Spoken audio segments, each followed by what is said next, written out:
Մարտի 4-ից 6-ը Ֆրանսիայի Բորդո քաղաքում կայացած Cartoon Move հեղինակավոր եվրոպական անիմացիոն հարթակում, որին մասնակցում էր 57 նախագիծ 16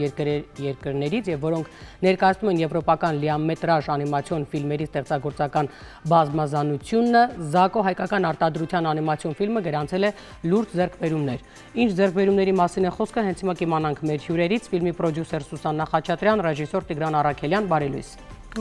Բարելույս։ Եկեք հասկանանք, որովհետև քանի որ 16 երկիր եւ 57 նախագիծ, մենք ինչ ենք, առաջի տեղն ենք գրավել, լուրջ հաջողությունը որն է։ Մենք ունեցել ենք մրցանակը, գլխավոր մրցանակը, այսինքն 57 պրոյեկտներից ընտրվում են 3 լավագույնները, 13 լավագույնները։ Ինչ դասակարգում կա։ Այն պրոյեկտներն են, որոնք գտնվում են development-ում եւ զարգացման մեջ, այո, զարգացման մեջ եւ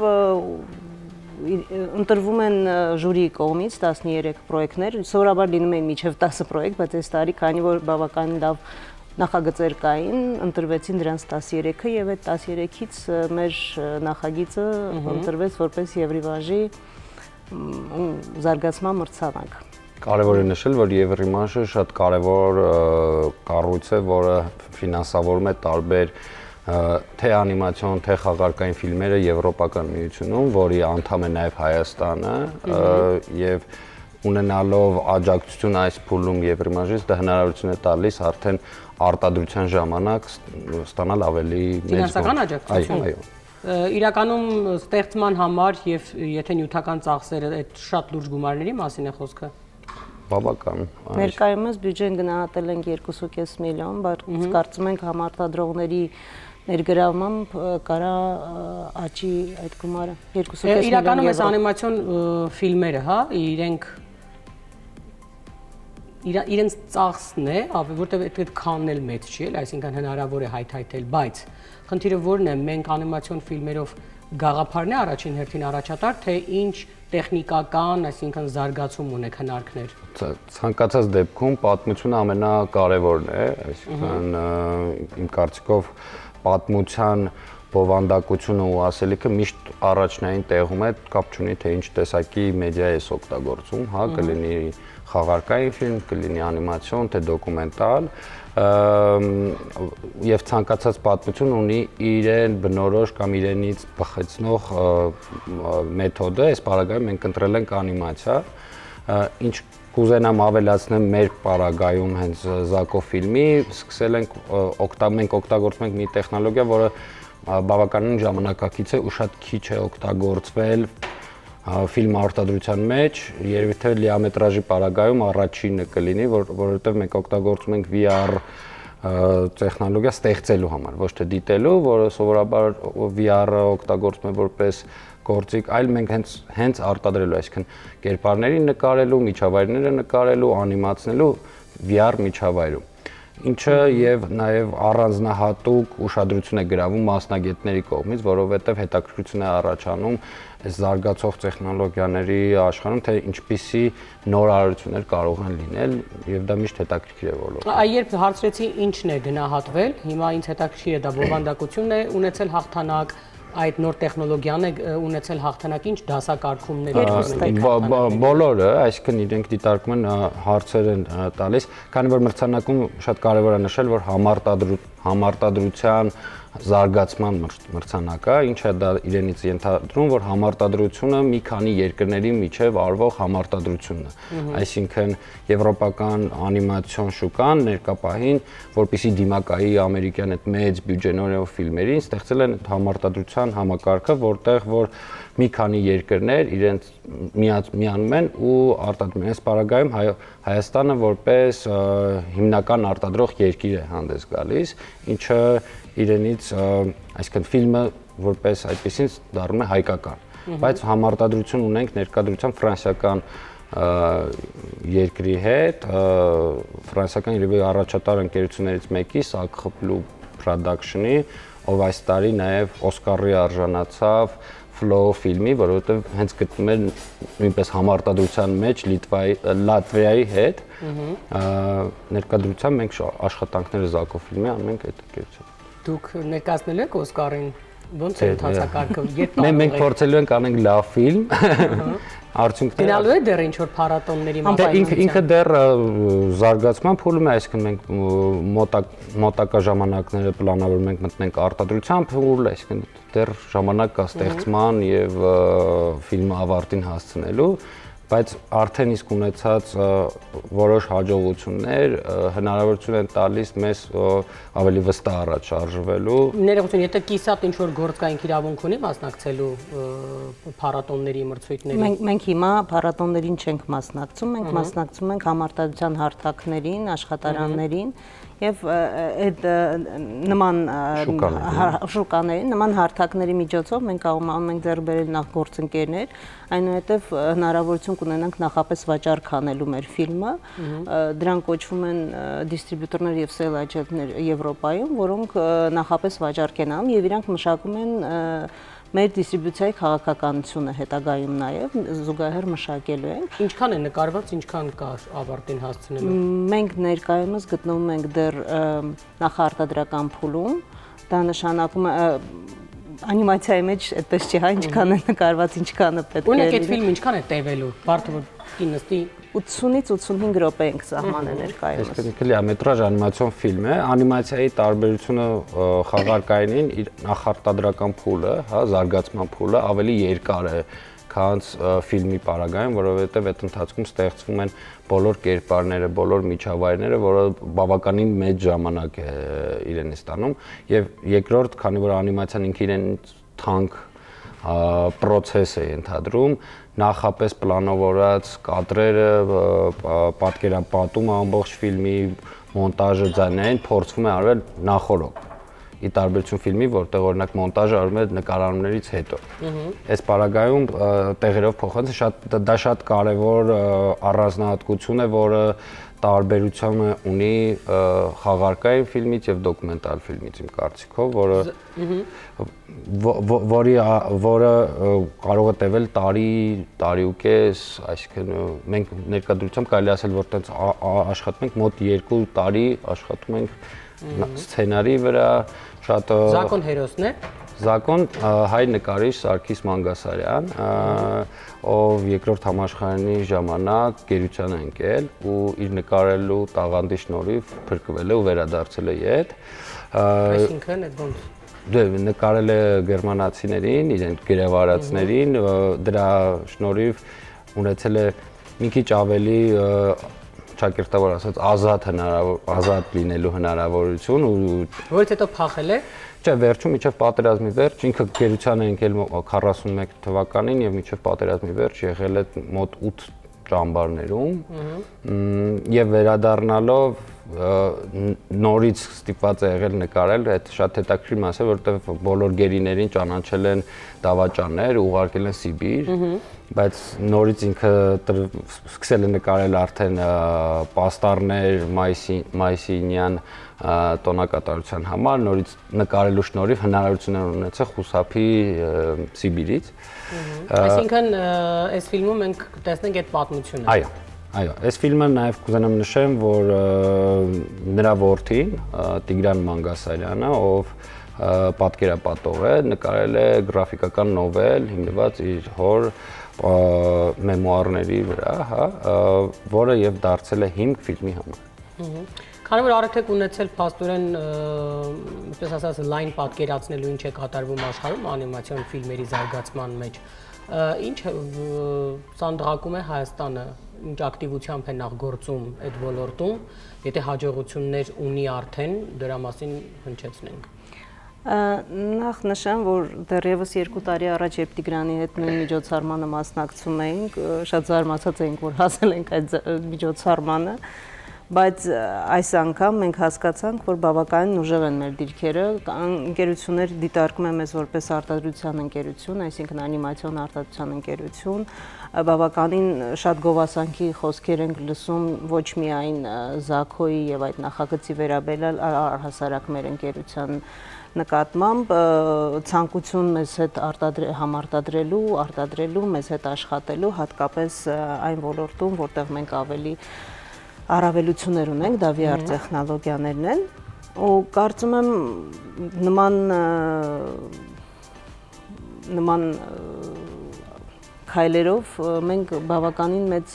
շանսեր ունենք առաջ մղելու մեր անիմացիաները։ Ինչպես նաև կարևոր է նշել, որ վերջին արդեն 3-րդ տարին է մշակույթի նախարարությունը Անեսի միջազգային փառատոնի ժամանակ վերցնում է տաղավար, որը հնարավորություն է տալիս հայ արտադրողներին ներկա գտնվելու ամենամեծ անիմացիոն փառատոններից մեկում, գտնելու գործընկերներ, ներկայացնել նախագծեր, իսկ թվում է դա մեծացնում է հայկական անիմացիայի տեսանելիությունը միջազգային ասպարեզում, ինչը շատ կարևոր ու գնահատելի գործ է, իմ կարծիքով շատ կարևոր կլինի, որ դա շարունակական կլինի, քանի որ առաջին նախագիծը, որտեղ որ մենք բախտ ենք ունեցել աշխատել, Ավրորայի լուսաբացը։ Դրա մասին էի ուզում ասել, դուք կապ ունեք դրա հետ թե չէ, լավ ասեցիք։ Ավրորայի լուսաբացը, որտեղ մեր ընկերությունը ներգրաված է Bars Media-ի հետ, այսինքն հիմնական արտադրող ընկերությունը Bars Media-ն էր, ես որպես բեմադրող նկարիչ եւ անիմացիայի մի մասը արվել էր Հայաստանում, իմ կարծիքով շատ կարեւոր առաջին քայլերից մեկն էր անիմացիայի, այսինքն մեծ ֆիլմով ներկայանալու միջազգային հարթակներում, որովհետեւ դա նաեւ իր հերթին հնարավորություն տվեց ավելի վստահ շարժվելու արդեն մեր լիամետրաժ ֆիլմով Զակոյով։ Եվ կան տարբեր նախագծեր, հա, կարճամետրաժ, որ ներկայացված են ներկայանում են շատ հեղինակավոր փառատոններում, իմ կարծիքով շատ կարևոր է, անիմացիոն ոլորտը ներկայությամբ կարելի ասել sense զարթոնքի մեջ է, եթե կարելի այդպես ասել, ավելի համախմբված է, ավելի ոլորտը ավելի փորձում է կազմել։ Դա տեխնոլոգիաների զարգացման հետ է կապված, որ ինքը թափառավ, թե իրականում հնարավորություն ուղղակի աշխարհի հետ շատ առումներով հարաբերվելու, որովհետև մի ժամանակ չունեինք հնարավորություն կոնտակտի գալու, հիմա փառք Աստծո դրա խնդիրը չկա։ Ինձ թվում է բոլորը միաժամանակ, այսինքն շատ տարբեր հանգամանքներ կարելի է բերել, թե ինչի է հիմա ավելի շատ զարգանում, բայց կուզենամ նաև նշեմ անիմացիայի առանձնահատկություններից այդ իմաստով, որ աշխատանքը անիմացիայի բաշխման տեղանքի հետ ուղիղ կապ չունի, այսինքն մարդիկ կարան ապրեն Հայաստանում ու աշխատեն, չգիտեմ, ֆրանսիական մի անիմացիոն ֆիլմի վրա, չգտնվելով Ֆրանսիայում։ Եվ դա էլ իր հերթին հնարավորություն է ստեղծում ընկերություններին օրինակ պատվերների միջոցով պահել իրենց ընկերությունները զարգացնել, նոր հմտություններ ձեռք բերել, այսինքն անիմացիայի այդ ճկունությունը, որը տեղանքի հետ չի կապում, հնարավորություն է տալիս առաջ շարժվելու։ Ասում շատ վատ եւ պրովոկացիոն եւ կոմերցիոն հարց հնչեցնեմ, հա, որովհետեւ որպես կանոն միշտ լսում եմ, որ այնուամենայնիվ մեզ մոտ ինչ-որ աշխատուժը շատ ավելի մատչելի է, քան դրսում։ Իրականում կա այդ տեսակ թեկուզ, եթե կարելի է դա որպես հնարավորություն համարել, այդ պատվերներ, որովհետեւ մեզ մոտ կարող է լինել անհամեմատ ավելի մատչելի է ծառայությունը եւ ունենակ այդ համագործակցությունը, այսինքն ամբողջովին տան ձեզ, ասեն, արեք, տվեք մեզ։ Նման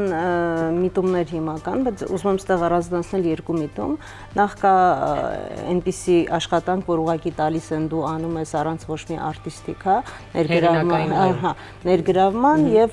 վերադարձնում ես աշխատանքը, որտեղ քո անունը, այսպես ասած, բարձր չի հնչում։ Բայց հիմա միտումներ են դիտվում նաև մեր անիմացիային, որ Հայաստանը դիտարկում են հենց որպես արտիստիկ, հա,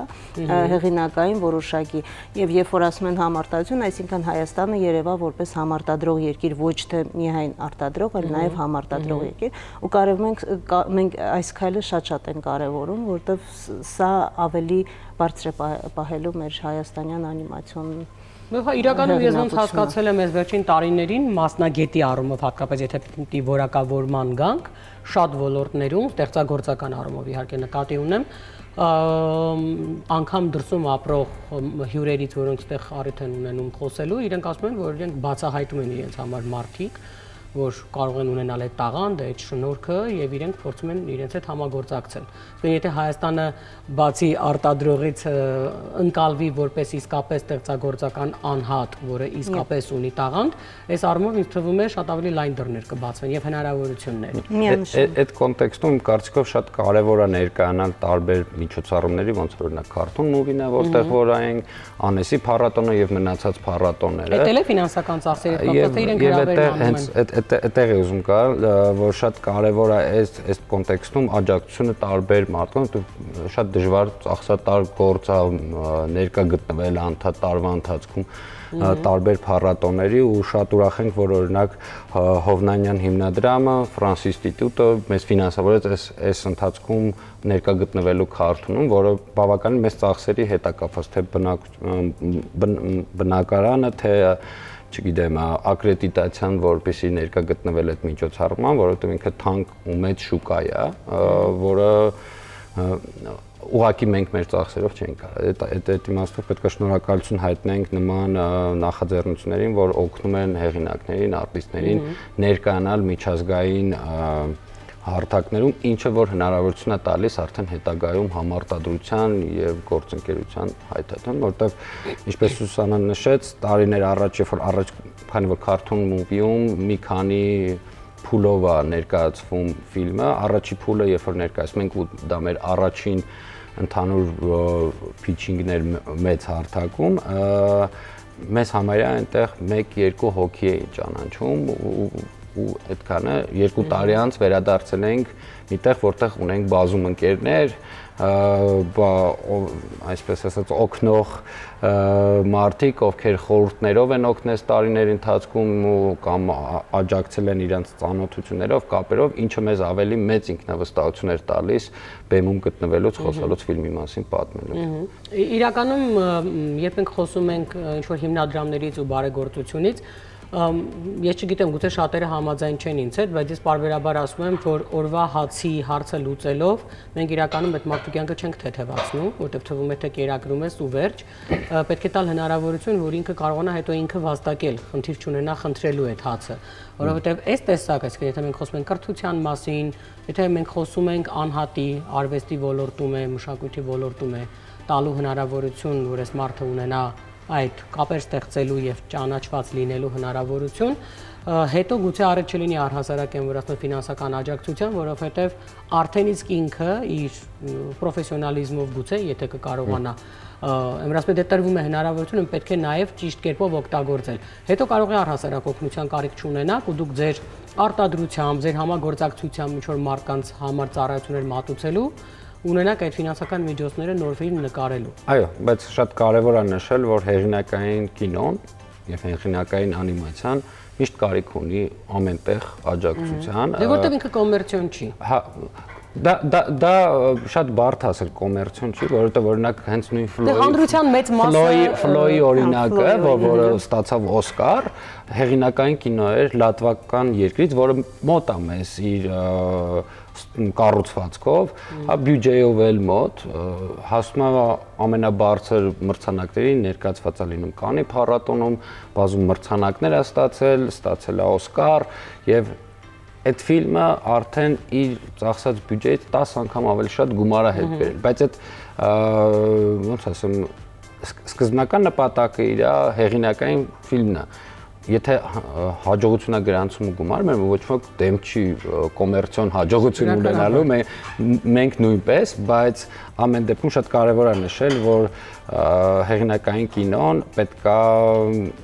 միշտ աջակցություն ունենա, թե պետական, թե մասնավոր, որը ցավոք սրտի օրինակ մեզ մոտ մասնավոր սեկտորը այդքան հետաքրքրված չի ներդրումներ անելու։ Պետական սեկտորը։ Պետականում ներկայդրությամբ գնում է ազգային կինոկենտրոնը վերափոխվել է, դարձել է կինոֆոնդ, ազգային կինոֆոնդ եւ հիմա գնում է գործընթաց նոր կանոնակարգի ընդունման եւ կա ֆինանսավորման փուլեր, ազգային կինոկենտրոնից մենք արդեն իսկ ստացել ենք զարգացման փոքրիկ գումար, չնայած այդ այսինքն չափը մի կողմ դրած, այդ կարևոր էր սկզբնական առաջի քայլ անելուց, երբ որ օրինակ ազգային կինոկենտրոնից ստացել ենք այդ փոքր գումարը զարգացնելու սցենարը կամ նույն թիզերը, որը դուք տեսաք մի քիչ առաջ, այսինքն այդ քայլերը արվում են, իհարկե այդ գումարները համադրելի չեն եվրոպական ֆինանսավորման գումարների հետ, որովհետև շատ տարբեր տեղերում ենք գտնվում, բայց պետք է փորձել հնարավորինս անել որպեսզի բարձրանա ու ավելի հետաքրքրություն լինի ոչ միայն պետական, այլ մասնավորի կողմից ինչ որ ձևի ներդրումներ անել նման տեսակի նախագծերում, որովհետև դա է հնարավորությունը, որ Հայաստանը ավելի լայն կարողանա ներկայանալ, այսինքն ավելի վստահ ներկայանալ։ Հետ նայենք այն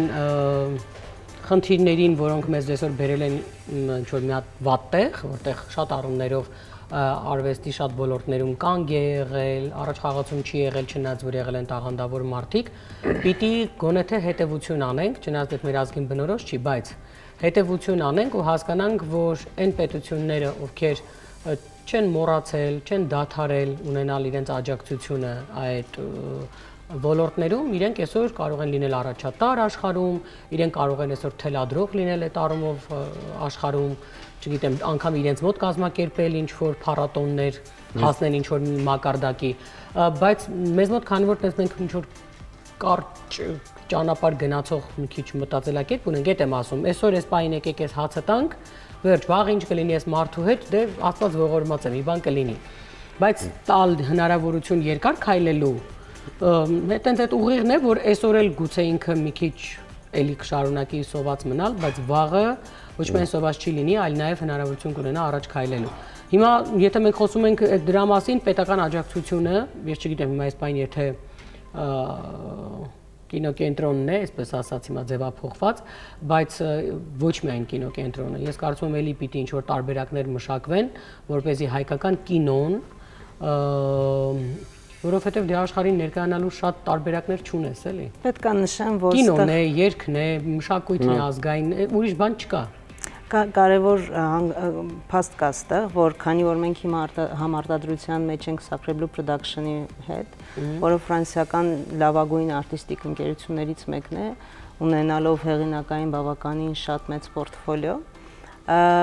եւ մեծ հնարավորություններ ֆինանսների հայթայթման, իրենց ֆինանսական հայթայթման համակարգ համեմատել մեր ֆինանսական համակարգի հետ շատ դժվար կլինի ու հաշվի առնելով որ մենք փորձում ենք մեր ֆիլմը պահել հայկական, մեզ իրոք պետք է աջակցություն, որ կարողանանք զուգահեռ քայլել։ Ինչ են անում Ֆրանսիայում, ունենում են ռեգիոնալ ֆոնդեր, որոնք իրենց մեծ հնարավորություններ են տալիս տարբեր ռեգիոններից ունենալու ֆիլմարտադրության համար ֆիլմ, ունեն նաև իրենց ազգային CNC ֆոնդը, ունեն նաև հեռուստաընկերություններից աջակցություն, այսինքն դու նախապես կարող ես նաև հեռուստաընկերությանը վաճառել, ունենում են նաև դիստրիբյուտորներ եւ սեյլ աջենտներ, որոնք էլ նախապես տալիս են որոշակի գումար համաձայնվելով, որ այս թվերին ռիլիզ է։ Այսինքն այս ու իհարկե դե Եվրիմաժը, որը նաև մեզ է հասանելի ներկայումս ու ինչը շատ գովալի է։ Ուզում եմ ասեմ, նման տարբեր տեղերից իրենք կարողանում են հայթայթել մի մեծ կլորի գումար, որով արտադրում են ֆիլմեր։ Մեր պարագայում մենք չունենք ռեգիոնալ ֆոնդեր, մենք չունենք հեռուստաընկերություններից ֆոնդեր, մենք շատ քիչ գումարներ ենք կարող կենտրոնացնենք հենց այս ոլորտի արտադրության համար։ Իսկ ֆիլմ արտադրությունը, այո, ունի բարձր ձայն ու կարա ամենաուժեղ Այստեղ ուղղակի հավելում անեմ Սյուզին, որպեսզի հանդիսատեսի համար էլ հասկանալի լինի, կինոյի կոնվենցիայով ամենաշատ բյուջե ներդնող երկիրն է, որ օրինակ Եվրիմաժին դիմելից, հա, որ երկիրը, որ ամենաշատ բյուջեն է ներդրել, այդ երկիրն է համարվում ոնց որ հիմնականը։ Հիմնական արտադրություն։ Դրա համար կարևոր նշել, որ մենք էլ պետք է կարողանանք մոտեցնենք մեր բյուջեները այնքան, որ չկորցնենք հայկական ֆիլմի, այսպես ասած, պիտակը, եթե կարելի է այդպես, որպեսզի միջազգային հետագային փառատոներում սա ներկայանա որպես հայկական ֆիլմ, որը համարտադրված է մի քանի երկրների հետ, օրինակ Ֆրանսիայում։ Դե ոնց նայում ես, իրականում էլի գալիս ենք հանգում ենք նրան, որ պիտի լինի ուղղակի գործընկերական փոխհարաբերություններ պետության հետ։ Այդ տարբերակ չկա։ Այսինքն նախ պետությունը տեղյակ լինի ինչի համար է այդ կարևոր, լսի մասնագետներին, առիթ ունենա լսելու, ենթարկելու մի քիչ էլ քննարկման, հասկանա ինչ է տալու դա իրեն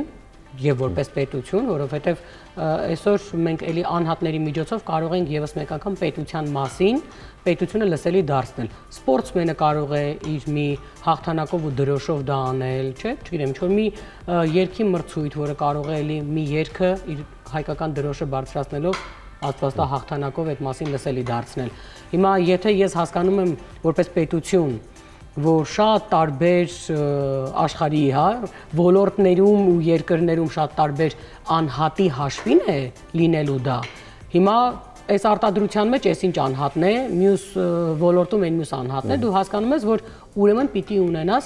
ուղղակի որպես գործընկերոջ հարաբերություններ։ Ժամանակ առ ժամանակ հանդիպել, քննարկել, հասկանալ խնդիրները, հասկանալ ինչ աջակցություն է պետք, եթե անգամ ինքը չի կարողանում այս մասշտաբով աջակցել, աջակցում է այն մասշտաբով, բայց օգնում է,